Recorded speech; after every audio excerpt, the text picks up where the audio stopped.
3 weeks. That's how long the strikes have been going on. 3 weeks of air raids, missile interceptions, satellite tracking, and rising tension. And now, a question is starting to echo across the world. Is this the moment everything spirals out of control? Is this how a world war begins? The honest answer, probably not. But here's the part no one is saying out loud. We are closer than most people are comfortable admitting. And every single day, that margin gets thinner. Section 120, this is bigger than it looks at first glance. It feels simple. Israel, Iran, the United States, maybe a few Gulf nations caught in the middle, a regional conflict contained. But that's not reality, because two of the most powerful countries on Earth are already involved, just not in the way people expect. Russia and China aren't firing missiles. They're not deploying troops. But make no mistake, they are very much part of this war. Russia's role is quiet but calculated. Instead of boots on the ground, they're providing something far more precise information.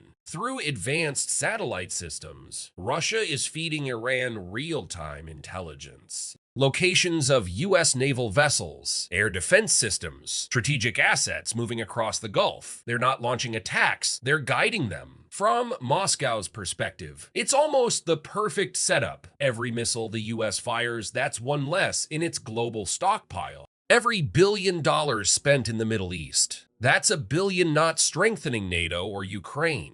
Russia is draining American resources without directly entering the fight, and as oil prices rise, they profit no risk. High reward. Section 3D FUNA's calculated silence as China is playing a completely different game. At first, you'd think this war is a nightmare for Beijing. After all, China depends heavily on imported oil, and a huge portion flows through one critical choke point, the Strait of Hormuz. So logically, China should want this conflict to end immediately. But here's where things take a turn. While much of the world faces disruptions, Chinese ships are still passing through quietly, uninterrupted. That means one thing: deals have been made behind the scenes. China continues receiving oil, often at discounted rates, while the rest of the world pays more. But oil isn't the only thing China is gaining. They're watching, studying, analyzing every move, how us carrier groups operate under pressure, how missile defense systems respond to swarm attacks, how modern warfare unfolds in real time. Because for China, this isn't about Iran. It's about preparation. Preparation for something far more important to them, Taiwan. Section 420, the nuclear question. Now we get to the part that keeps military analysts awake at night. The original justification for these strikes was clear: stop Iran from developing nuclear weapons. But there's a problem. Before the conflict began, U.S. intelligence assessments indicated that Iran was not actively rebuilding its nuclear weapons program. Yet here we are. So what do we actually know? Iran possesses a significant amount of enriched uranium, hundreds of kilograms. Highly enriched.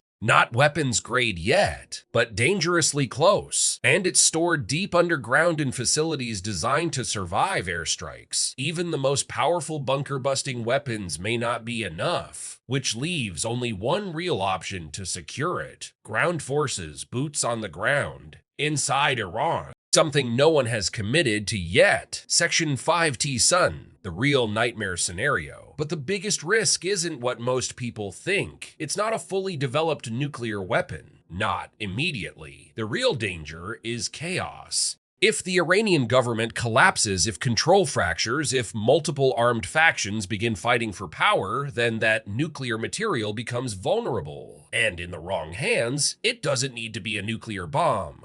A dirty bomb is enough. A conventional explosion combined with radioactive material. No mushroom cloud, but widespread contamination. Entire cities made unlivable. Panic spreading faster than the blast itself. And the response, it would be immediate and severe. Section 6 signed the economic warfare. Iran understands something critical. It cannot win a direct military confrontation, so it's not trying to. Instead, it's targeting something far more fragile: the global economy. By disrupting the Strait of Hormuz, Iran is applying pressure where it hurts most: energy. Oil prices surge, transportation costs rise, supply chains tighten, and suddenly this war isn't just happening over there. It's hitting wallets at home. Gas prices climb, household expenses increase, businesses feel the squeeze, and the longer it continues, the heavier that pressure becomes. This isn't about defeating armies, it's about exhausting societies. Section 723 Possible Futures. So where does this go next?